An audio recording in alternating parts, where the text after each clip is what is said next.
How do I de-prescribe opioids in primary care? Let's find out. Stick around to the end and I'm going to give you a bonus tip on how to make this process of de-prescribing opioids as easy as possible. Hi everyone, if you are new here, my name is Osama. I'm a pharmacist with 23 years of experience in England. Welcome to my channel and thank you for giving up a few minutes of your time to be with me today. De-prescribing opioids is probably one of the biggest challenges that you will face as a primary care clinician. We've all been there. You've got patients who have been on opioids for a long time, for years, sometimes at eye-watering levels. Where do you start? By the way, even though I'm talking about opioids in this video, you can use the techniques and strategies that I'm about to discuss for other dependence-forming medicines such as gabapentin, pregabalins, and the Z drugs such as benzodiazepines and zopiclone. So I'm not going to go into much clinical detail in this video. This is more of a techniques and strategies video because it's impossible to give sort of generic information because each patient is different with a different clinical scenario. So the first step that I would recommend is to do a thorough read of the patient notes. One of the best bits of advice that I ever got off a doctor was that a patient is like a book, and a lot of us are just guilty of reading the cover of that book, where what we actually need to do is to open up that book and have a read of the patient's story. So this is how we start. Have a deep dive into the patient notes, get to know the patient's story. Once you have read their notes and got into their background, it's time to make your move.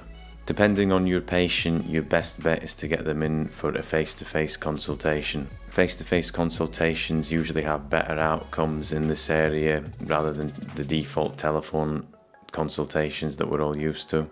Seeing a patient eye to eye can really drive home the dangers of using opioids as medicines. Before the mass adoption of practice pharmacists within the NHS, many patients have been left on inappropriate medicines for sometimes years and years. Well, this is slowly now changing. Medicines aren't something that a patient is automatically entitled to. Medicines are not a normal article of commerce, to quote the old Royal Pharmaceutical Society.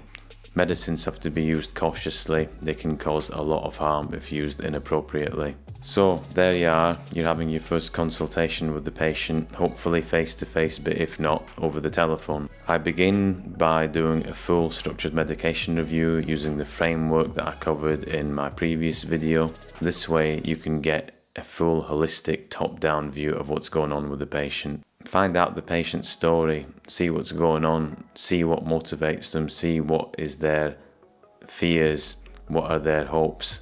When I get around to talking about opioids, obviously we have to tailor the approach to our specific patients. For example, I see a lot of patients in their 70s, 80s, 90s taking buprenorphine patches, which usually is inappropriate for that age range. If they have carers or family members, it's a good idea to speak to them as well. I've had good success in talking to carers and family members regarding the dangers of using opioids in the elderly. Carers, patients, family members, and yes, even GPs sometimes don't realise the dangers of using opioids in this cohort of patients.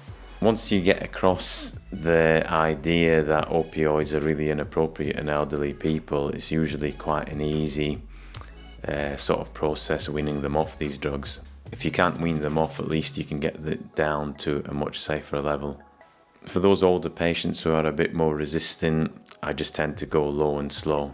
You just need to do a gradual tapering, and again, this depends on the patient. You don't need to rush things. You're far better off playing the long game, getting the dose down slowly. You've got a much better chance of success than doing it rapidly.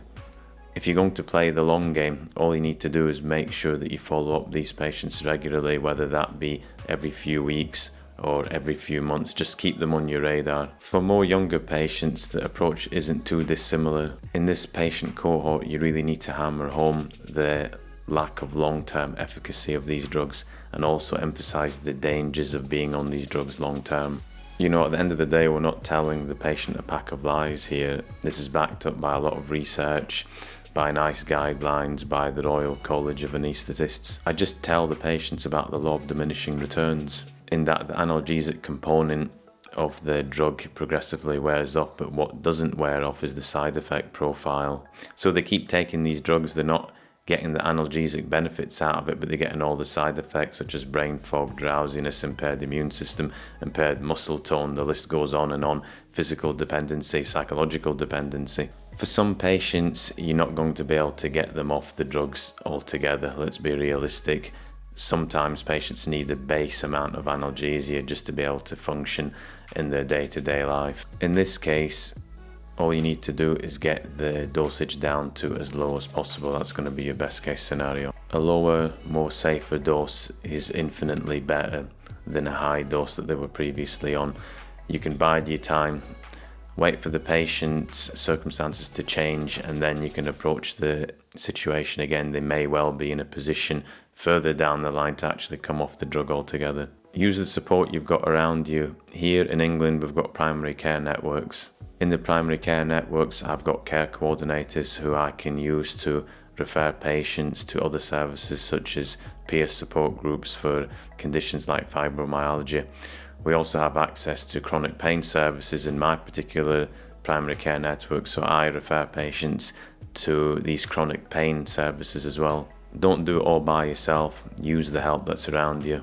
Now, for my bonus tip that I promised at the beginning of the video. When I review these patients, I never use the word review, and I don't mention at the beginning that I'm going to discuss their painkillers. I use a term like medicines checkup or medicines MOT or some other phrase to that effect. The word review or medication review has negative connotations for a lot of patients, and even though we are doing a medicines review, we need to repackage how we approach it, and we need to repackage the medication review in a way that is non-confrontational for that patient. Essentially, you need to get the patient on board with you as quickly as possible, and if you get them on board with you, they're more likely to be engaged with the process in the long run.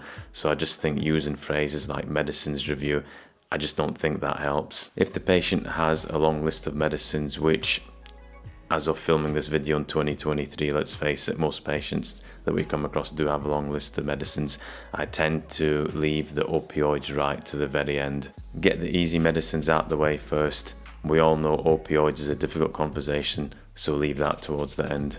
Don't go straight for the painkillers unless you push for time, then obviously go straight for the painkillers. Yes, we do want to de-prescribe these opioids ultimately, but we still need to go through all the medicines that the patient is on to get that holistic top-down approach. Okay, so I hope you found that useful. I'm not saying that what I've gone through is the be-all and end-all of opioid de-prescribing, but it's just how I do it in my own personal day-to-day practice. Thanks again for watching. See you next time. Bye.